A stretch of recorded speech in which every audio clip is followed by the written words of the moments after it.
सुन्नुहोस् त, यदि तपाईँ तपाईँको जीवनमा आमूल परिवर्तन चाहनुहुन्छ भने सबभन्दा पहिले तपाईँले आफ्नो सोच परिवर्तन गर्नुहोस्। जबसम्म तपाईँ आफ्नो सोच्ने तरिका बदल्नुहुन्न तबसम्म तपाईँ कहिल्यै बदलिनु हुने छैन। आफ्नो सोच्ने तरिका बदलेर जीवन बदल्न वा सफल बन्न चाहनुहुन्छ भने यो भिडियोलाई अन्त्यसम्म हेर्नुहोला। आज हामीले अन्तर्राष्ट्रिय बजारको बेस्ट सेलिङ पुस्तक द पावर अफ पोजिटिभ थिङ्किङको समरी लिएर आएका छौँ, जुन पुस्तक नर्मन भिन्सेन्ट पिलले लेखेका हुन्। यो भिडियोमा हामीले कसरी हाम्रो दैनिकी जीवनमा आइपर्ने समस्यालाई समाधान गर्ने, कसरी पिसफुल शान्त जीवन जिउने, कसरी आफ्नो एनर्जी बुस्ट गर्ने जस्ता कुराहरू सिक्नेछौँ। यो बुक समरी एउटा प्र्याक्टिकल गाइड जस्तै हो, जसले तपाईँको सोच्ने, महसुस गर्ने वा प्रतिक्रिया दिने तरिकालाई बदलिदिनेछ। एकैछिन सुन्नुहोस् त, मैले तपाईँ जस्ता कम मानिस मात्र देखेको छु जसले आफ्नो अमूल्य समय ज्ञानको लागि लगानी गर्ने गर्दछन्। तिनीहरूमध्ये तपाईँ एकजना हुनुहुन्छ।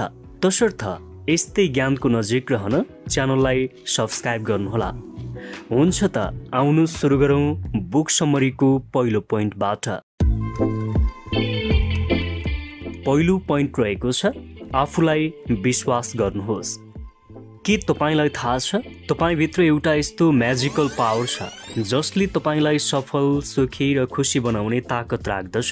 त्यो चिज हो तपाईँभित्रको सेल्फ कन्फिडेन्स, आत्मविश्वास। यदि कुनै मानिसमा सेल्फ कन्फिडेन्स छैन अथवा ऊ सधैँ सेल्फ डाउट गरिरहन्छ भने त्यो मानिस कहिल्यै सफल र खुसी हुन सक्दैन। तपाईँमा पनि सेल्फ कन्फिडेन्सको कमी हुन सक्छ। हामी मध्ये प्रायजसोले आफूलाई अरूभन्दा कमजोर, इन्फेरियर ठान्ने बानीले गर्दा हाम्रो सेल्फ कन्फिडेन्स डाउन हुन पुग्छ।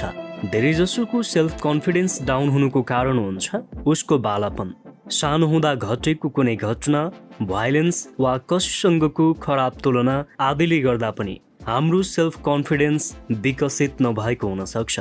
जस्तो कि तपाईँको दाइ दिदी वा छरछिमेकका छोराछोरीहरू पढाइमा तपाईँभन्दा ट्यालेन्ट हुनुहुन्थ्यो तर तपाईँ एभरेज हुनुहुन्थ्यो भने तपाईँको परिवारले सधैँ तपाईँलाई तिनीहरूसँग तुलना गरेर गाली गर्ने वा त तपाईँलाई कहिल्यै पनि उनीहरू जस्तो हुँदैनस् भनेर भन्ने शब्दले तपाईँको सेल्फ कन्फिडेन्स बिस्तारै बिस्तारै कमजोर हुँदै जान्छ। तपाईँको मस्तिष्कमा म उनीहरूभन्दा कमजोर छु, उनीहरू जस्तो कहिल्यै बन्न सक्दैन जस्तो खालको सोचाइ आउन थाल्छ र तपाईँको आत्मविश्वास, सेल्फ कन्फिडेन्स घट्दै जान्छ। त्यसैले हामी अरूभन्दा कमजोर छैनौँ भन्ने सोच विकसित गरेर हामी आफ्नो सेल्फ कन्फिडेन्सलाई बढाउन सकिन्छ। तपाईँले आफूसँग नेगेटिभ सेल्फ टक बन्द गर्नुपर्नेछ।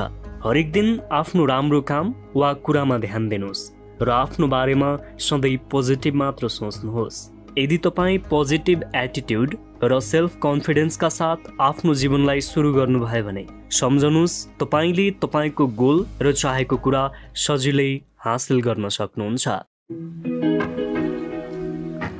नम्बर 2 मा छ, शान्त दिमाग शक्तिशाली हुन्छ भन्ने बुझ्नुहोस्। एउटा शान्त जीवन र चिन्तामुक्त जीवन जिउने सबैको सपना हुन्छ, तर हर कोहीको भाग्यमा यस्तो जीवन हुँदैन। सुखी र खुसी जिन्दगी बाँच्न पिसफुल माइन्ड यानि कि शान्त दिमागको आवश्यक पर्छ। पिसफुल माइन्ड, शान्त मस्तिष्कको लागि तपाईँले आफ्नो सोच्ने तरिका बदल्नु पर्ने हुन्छ। त्यसैले तपाईँले आफ्नो मस्तिष्कमा डर, इन्सेक्युरिटी, शङ्का आदि जस्ता नकारात्मक सोचलाई आउनै नदिने प्रयास गर्नुहोस्। सकभर प्रत्येक कुरालाई सकारात्मक रूपमा लिनुहोस् जसले तपाईँको मस्तिष्कलाई शान्त महसुस गराउँदछ। इमेजिन गर्नुहोस् कि तपाईँ हेल्थी र क्रिएटिभ जीवन बाँच्दै हुनुहुन्छ। लेखक नर्मन भिन्सेन्ट एक दिन उनका 2 जना साथीसँग कुरा गरिरहेका थिए। तीमध्ये एकजना साथी थियो जसलाई राति निद्रा नै लाग्दैन थियो। उसले यो बतायो कि ऊ सुत्नुभन्दा अगाडि न्युज हेरेर सुत्ने गर्दथ्यो र त्यो न्युजले उसलाई यति डिस्टर्ब गर्थ्यो कि उसमा नेगेटिभ र स्ट्रेसफुल थट्सहरू आउने गर्थे। तर यता अर्को साथी पनि न्युज हेरेर सुत्ने गर्दथे र पनि उनलाई गहिरो निद्रा लाग्दथ्यो। कारण थियो उनी सुत्नुभन्दा अगाडि प्रार्थना वा मेडिटेसन गर्थे, जसले गर्दा मस्तिष्क शान्त रहने हुनाले उनमा नेगेटिभ थट्स आउँदैनथ्यो र उनी आरामसँग निदाउँथे। त्यसैले तपाईँ पनि पिसफुल माइन्ड चाहनुहुन्छ भने ध्यान मार्फत आफ्नो मेन्टल अवस्थालाई बदल्नुहोस्, जसले तपाईँलाई एक पिसफुल शान्त जीवन जिउन मद्दत गर्दछ। नम्बर 3 मा छ शरीरमा निरन्तर शक्ति बनाइराख्नुहोस्। तपाईको एनर्जी, सक्सेस, फेलियर, इमोसन, स्वास्थ्य अवस्था जस्ता कुराहरू तपाईको सोचमा भर पर्छ। जस्तो कि यदि तपाईँ म थाकेँ भनेर लगातार सोच्नु भयो भने तपाईलाई साँच्चीकै थकान महसुस हुन थाल्छ। त्यसैले पोजिटिभ सोच पनि तपाईको एनर्जीको एउटा सिक्रेट हो र एनर्जीको अर्को सिक्रेट आफ्नो शरीरलाई हेल्थी राख्नु हो। यदि हामी सधैँ एक्सर्साइज गर्ने, पुरा निद्रा सुत्ने र अनहेल्थी कुराहरू जस्तै स्मोकिङ, ड्रिङ्किङ आदिबाट टाढा रह्यौँ भने हामीसँग यति एनर्जी हुन्छ कि पुरा दिन हार्डवर्क गर्दा पनि थकानको महसुस हुन्न। यदि तपाईँको माइन्ड र बडीको एनर्जी लेभल एउटै भयो भने तपाईँ सधैँ स्ट्रङ र एक्टिभ हुनुहुन्छ। हाम्रो एनर्जी हाम्रो शरीरको फिजिकल पार्टसँग कनेक्टेड हुन्छ र इमोसनल फिलिङ चाहिँ हाम्रो थट्समा डिपेन्ड हुन्छ। यसरी हाम्रो थट्सले हाम्रो फिजिकल र इमोसनल एनर्जीमा प्रभाव पारेको हुन्छ। त्यसैले तपाईँको थट्सलाई पोजिटिभ बनाइराख्नुहोस्। एकपटक एउटा ठुलो बिजनेसम्यान एउटा समस्यामा पर्यो। उनको अफेयर एउटै विवाहित महिलासँग चलेको थियो, तर जब उनले त्यो अफेयरलाई अन्त्य गर्न खोजे तब उनलाई ठुलो फसाद पर्यो, किनकि ती महिलाले उनीसँग विवाह गर्न चाहन्थिन्। यही कुराले गर्दा बिजनेसम्यान डिप्रेस हुन पुगे। उनलाई गिल्टी फिल हुन थाल्यो र बेइज्जत हुन्छ भन्ने डरले सताउन थाल्यो। उनी रातिमा निदाउन सक्दैनथे र उनी साइकोथेरापिस्ट कहाँ गए। डाक्टरले उनलाई निदाउने औषधि दिए, तर त्यसले पनि काम गरेन र उनलाई लेखक नर्मनसँग भेट हुने सल्लाह दिए। बिजनेसम्यानले लेखकलाई सबै कहानी बताए। त्यसपछि नर्मनले उनलाई तपाईसँग अझ 2 जना मानिस पनि सुत्छन् भनेर भने, तर बिजनेसम्यान त्यो सुन्दा छक्क परे, किनकि उनी त एक्लै सुत्थे। ती 2 जना थिए डर र पश्चाताप, जसले व्यापारीलाई सताइरहेको थियो। बिस्तारै लेखकले उनलाई आफ्नो गल्ती स्वीकार्नको लागि अनुरोध गरे। उनले उक्त महिलालाई छोडिदिए र एकपटकलाई भुल भयो भन्ने गल्ती स्वीकार गरे, जसले गर्दा उनको जीवन फेरि पहिले जस्तै नर्मल र खुसी हुँदै गयो। नम्बर 4 मा छ प्रार्थना गर्नुहोस्। तपाईलाई थाहै होला, ठुला ठुला फिजिकल हेल्थ एक्सपर्टहरू पनि प्रार्थनामा विश्वास गर्दछन्। यदि तपाईँ फिजिकल रूपमा फिट हुन चाहनुहुन्छ भने तपाईँ मेन्टल र स्पिरिचुअल रूपमा पनि फ्रेस हुनुपर्नेछ। जसरी दुनियाँमा हरेक किसिमको शक्ति उत्पादन गर्न साइन्टिफिक मेथडको प्रयोग गरिन्छ, त्यसरी नै शरीरमा पोजिटिभ एनर्जी ल्याउन प्रार्थनाको आवश्यकता पर्दछ। प्रार्थनाले तपाईलाई समयभन्दा पहिले बुढो हुनबाट बचाउँछ र विभिन्न किसिमका स्वास्थ्य समस्याबाट टाढी राख्दछ। प्रार्थना गर्नाले तपाईको मन, दिमाग खुल्ला हुन्छ र भगवानको शक्तिलाई महसुस गर्न सिकाउँदछ। केही समय पहिले बिल नाम गरेका मानिसले न्युयोर्कमा सानो ठाउँमा व्यापार सुरु गरेका थिए। फेरि केही समयपछि अलि ठुलो व्यापार गर्न थाले र उनी छिट्टै न्युयोर्कको सफल व्यापारी बने। जब उनलाई उनको सफलताको सिक्रेटको बारेमा सोधियो, बिलले सधैँ हार्डवर्क, पोजिटिभ एटिट्युड र प्रार्थना भन्ने उत्तर दिन्थे। यदि बिललाई कुनै समस्या पर्यो भने सबभन्दा पहिले उनले प्रार्थना गरेर भगवानसँग सेयर गर्थे र प्रार्थनाबाट उनले समस्याको समाधान पाउँथे। त्यसैले यदि तपाईँ पनि कुनै समस्यामा हुनुहुन्छ भने शान्त ठाउँमा बसेर प्रार्थना गर्नुहोस्, जसले तपाईँको दिमागलाई शान्त बनाउँदछ, हरेक चुनौतीलाई सजिलै हल गर्न सहयोग गर्नेछ। नम्बर 5 मा छ आफू भित्रैबाट खुसी हुन सिक्नुहोस्।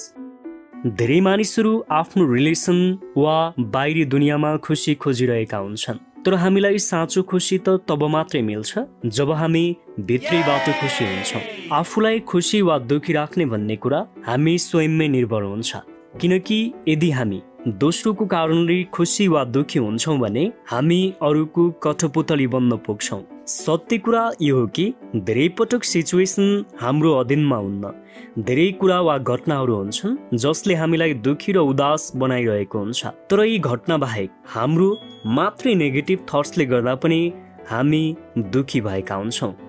एच.सी. मार्टन जो एउटा एकदमै खुसी मानिस थिए जसलाई यात्रा गर्न एकदमै मन पर्थ्यो। उनी प्रायजसो आफ्नै श्रीमतीसँगै घुम्न जान्थे। उनीहरू यति खुसी हुन्थे कि उनीहरू जोसँग भेट्थे तिनीहरूलाई पनि खुसी बनाउँथे।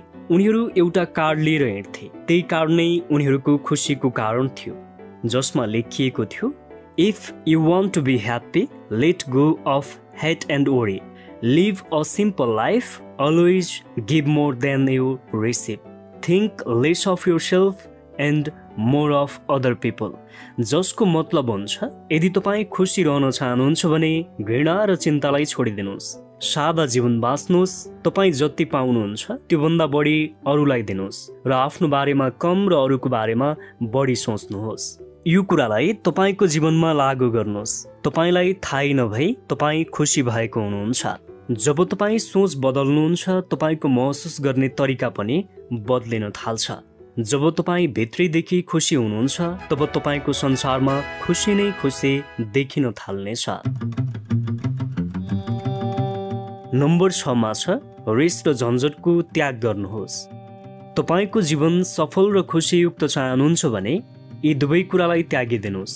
के तपाईँलाई थाहा छ, जब तपाईँ रिसाउनुहुन्छ त्यतिखेर तपाईँ सबभन्दा कमजोर हुनुहुन्छ। रिस नियन्त्रण गर्न सबभन्दा पहिले त तपाईँले तपाईँको भागदौडले भरिएको जिन्दगीलाई थोरै नियन्त्रण गर्नुहोस्। हामी मध्ये धेरैजना जे कुरामा पनि हतार गरिरहेका हुन्छौँ, जस्तै हतारमा खान्छौँ, हतारमा दुगुर्छौँ, हतारमा ड्राइभिङ गर्छौँ, किनकि हामी केही न केही कुरा पाउन त्यसको पछाडि भागिरहेका हुन्छौँ। आजको यो भागदौडको जिन्दगीले मानिसको जीवन बर्बाद गरिरहेको छ, जसले मानिसमा स्ट्रेस, डिप्रेसन, मानसिक अशान्ति, रिस आदि निम्त्याइरहेको हुन्छ। जीवनमा सबभन्दा जरुरी मेन्टल स्पिरिचुअल हेल्थ हुन्छ। तर यदि हामी रिसाउन थाल्यौँ भने हाम्रो मेन्टल र स्पिरिचुअल हेल्थ दुवै बिग्रन थाल्छ। हाम्रो रिसलाई कम गर्ने एउटा सजिलो उपाय छ। सुरुमा हाम्रो मेन्टालिटी बदल्नु पर्छ र एउटा कुनै शान्त ठाउँमा गएर 3 मिनेटसम्म आनन्द लाग्ने कुनै सिन सम्झेर मेडिटेसन गर्नुपर्छ। यो एउटा इफेक्टिभ एक्सर्साइज हो जसले तपाईँको मनलाई शान्त र मस्तिष्कलाई सधैँ क्रिएटिभ बनाउनेछ।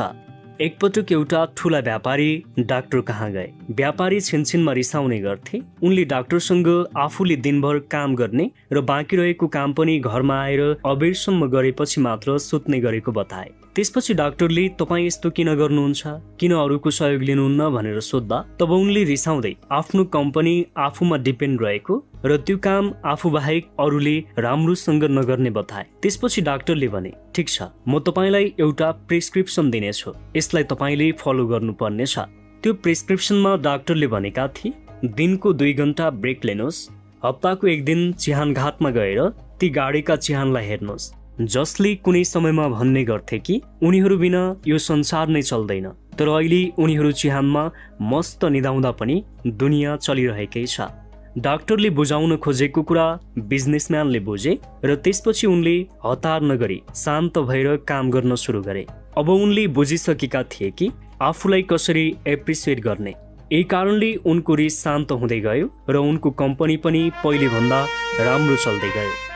हामीलाई लाग्छ कि भागदौड गरेर हामीले धेरै कुरा हासिल गर्न सक्छौँ, तर यस्तो कहिले हुँदैन। हतार गर्नाले हामीले केही पाए पनि धेरै कुराहरू गुमाउन पुग्छौँ।